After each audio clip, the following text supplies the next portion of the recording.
Welcome back guys. In this video I am going to show you how to find blocked contacts on Android. So let's get started. First of all, open the phone app on your phone. This is the default dialer app if you want to use make or receive call.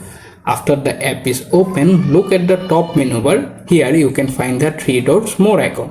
Simply click on them icon. To open the pop-up menu, from the pop-up page, find the settings option, click on them. To open the phone app settings page, in the settings, scroll down a little, look for the block numbers option, tap on it. Here you can look at the bottom section, find the all of previously blocked contacts or number listed there.